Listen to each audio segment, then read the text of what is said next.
Et pour parler davantage, mesdames, messieurs, nous avons le plaisir d'avoir avec nous en ligne son Excellence, madame l'ambassadrice Wafa El-Bassim, ex-ministre adjointe des Affaires étrangères. Alors, bonsoir, madame l'ambassadrice. Bonsoir. Alors, madame Bassim, en fait, l'Égypte a accueilli favorablement aujourd'hui l'invitation du président américain Donald Trump au président Abdel Fattah el-Sisi pour rejoindre le Conseil de la paix. Tout d'abord, comment vous voyez cette invitation?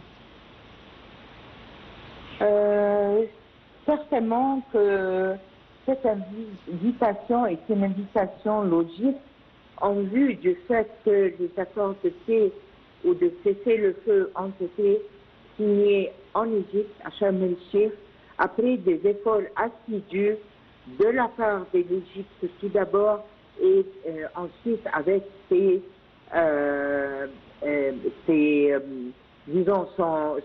homologues médiateurs qui est le Qatar et les États-Unis d'Amérique. Aussi le Conseil technocrate administratif et exécutif qui devait lancer la mise en œuvre de la deuxième partie ou la deuxième phase du cessez-du-feu a été constituée et déclarée depuis l'Égypte après de longues consultations avec les parties intéressées, surtout les parties palestiniennes. Donc il était tout à fait normal et même naturel que l'Égypte ait cette invitation et reçoit cette invitation de la part du président du Conseil de paix pour Gaza, le président américain Trump. L'Égypte a issu une déclaration il y a quelques instants où elle a déclaré qu'elle avait accepté l'invitation de faire partie de ce Conseil de paix pour Gaza qui a,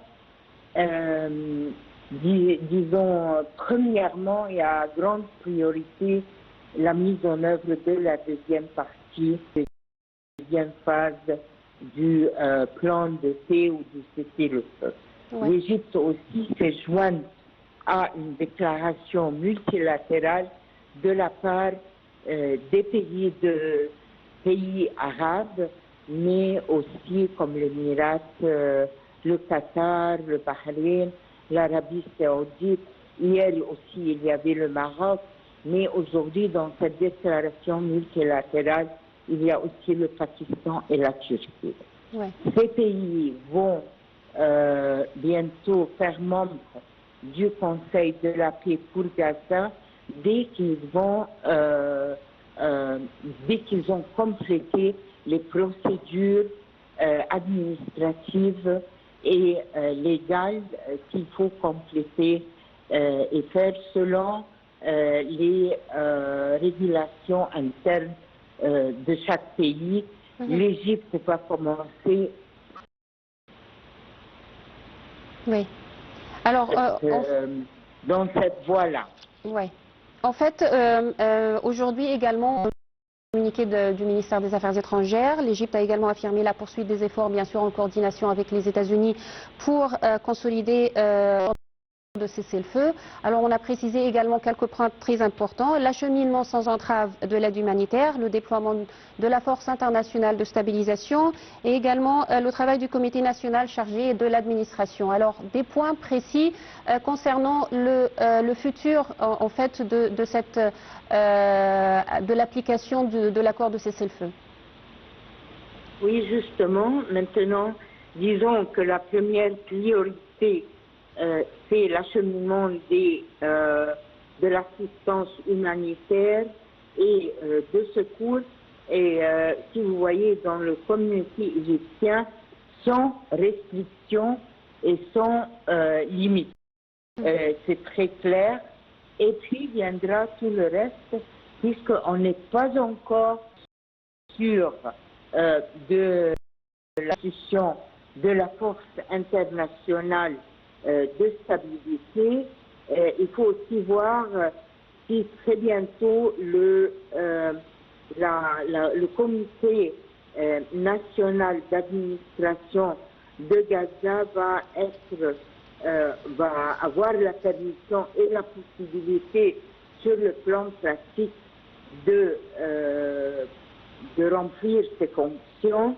Et il faut aussi, ce qui est très important pour l'Égypte et qu'elle marque toujours, c'est commencer la reconstruction et la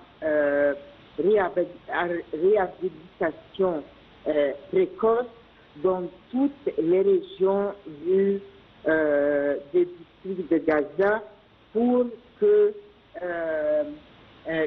la vie commence à avoir un aspect normal, que les personnes, les habitants de Gaza, les Palestiniens, peuvent avoir un semblant de vie avec les services nécessaires dont ils ont besoin. Ouais.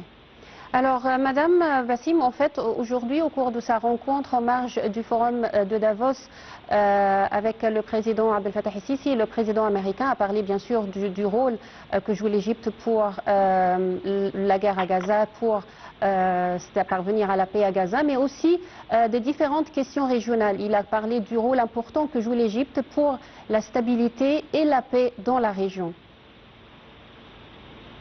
Nous avons plusieurs conflits, plusieurs crises urgentes dans la région. Il est vrai que la question palestinienne est considérée la question mère, la question clé, mais nous avons quand même, et ça entoure toute l'Égypte, disons, donc elle a un intérêt vital, existentiel des autres crises qui l'entourent.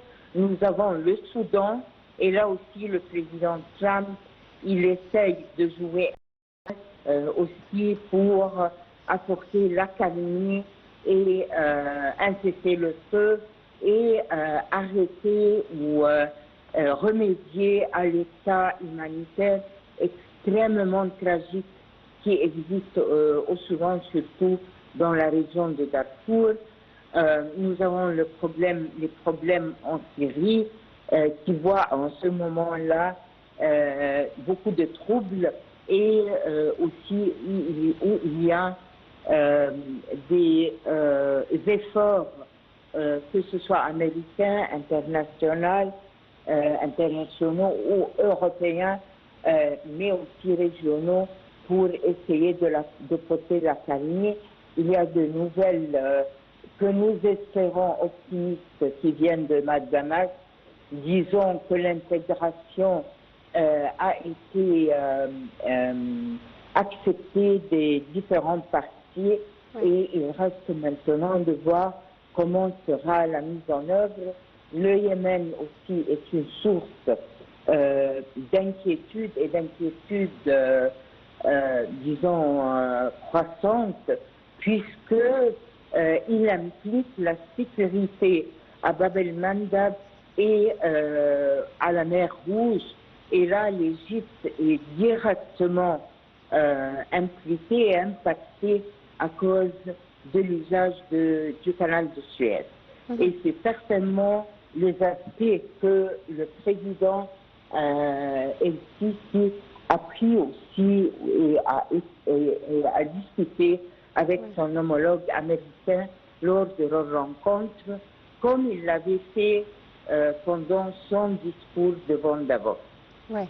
Alors justement, Madame Wassim, aujourd'hui, dans son allocution devant le Forum économique mondial de Davos, M. Abdel Fattah el-Sisi a bien précisé que le monde affronte de grands défis et qui entravent vraiment les efforts de développement, soulignant l'importance de respecter le droit international. Oui, certainement, respecter le droit international, respecter le droit des hommes internationaux aussi, puisque nous avons les deux choses. Nous avons les conventions de Genève, nous avons les différentes de restriction d'armes, de vente d'armes et aussi de respect des combattants, de voir les décès, de protéger les civils. Tout cela fait partie du droit international, que ce soit humanitaire ou autre, et qui tient à respecter. Nous avons aussi à respecter les règles établies dans la Charte des Nations, les règles établies par le système international des organisations internationales et de leurs agences, surtout celles qui s'occupent de l'aspect humanitaire. Nous avons vu qu'Israël aujourd'hui a détruit le bâtiment de l'UNRWA à Jérusalem. Or, c'est une agence qui donne la plus grande partie d'aide humanitaire, de secours et de travail pour les Palestiniens, que ce soit à Gaza ou que ce soit en Cisjordanie. Donc, le respect, comme l'a dit le président, il a insisté non seulement dans cette allocution d'aujourd'hui, mais à chaque fois que la question est levée, il insiste toujours d'appliquer à la lettre et de respecter toutes les règles du droit international. Ouais. Alors, Madame l'ambassadrice, Monsieur le Président a aussi, au cours de intervention, parlé ou accentué en fait le fait que l'Égypte refuse catégoriquement toute ingérence dans les affaires internes des pays, soutient pleinement les institutions nationales de tous les pays.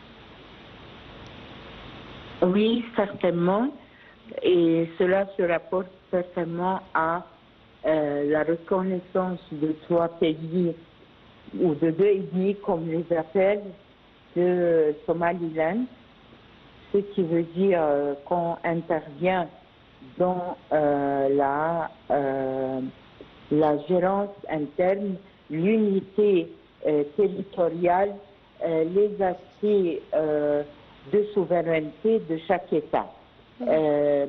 Intervenir sur ces aspects-là est capable de la destruction du principe de droit international sur lequel le monde a bâti le système international et de relations diplomatiques, qu'elles soient bilatérales ou multilatérales, après la Deuxième Guerre mondiale. Oui. Alors, M. Abdel Fattah el-Sisi a également parlé en fait de la crise en Syrie et a espéré que toutes les parties syriennes participent au processus politique. Comment vous voyez également ces déclarations? Comment? Je ne vous ai pas bien entendu. Alors, quand M. Abdel Fattah el-Sisi a parlé en fait de la crise en Syrie, de la situation en Syrie, il a dit espérer que les parties syriennes participent au processus politique pour bien sûr parvenir à la paix dans ce pays également. Mais justement, nous avons mentionné au début, quand on a traité des questions régionales, des crises régionales qui ont été l'objet des pourparlers et de la réunion des 2 présidents égyptiens et américains. Aujourd'hui, nous avons mentionné la Syrie, avec les troubles par lesquels elle passe, et j'ai parlé avec un optimisme qui a beaucoup de précautions de l'arrivée à un accord entre les factions hier, et qu'il y avait une acceptation de l'intégration de Taz,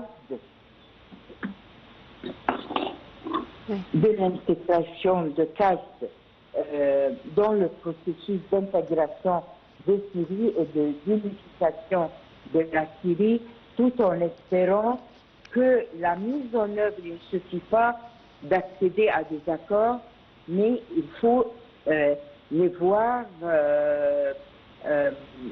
marcher, voir mise en œuvre vraiment sur le terrain, et que les conflits, les confrontations qui impliquent les civils doivent s'arrêter. Alors, Madame Wassim, si vous permettez, aujourd'hui, le président américain au cours de son discours devant le Davos, en fait, aussi a parlé ou a plutôt dit que l'OTAN, c'est à l'OTAN et à l'Europe de s'occuper de l'Ukraine et pas aux États-Unis. Est-ce que cela montre qu'il ne va plus intervenir dans cette situation entre la Russie et l'Ukraine?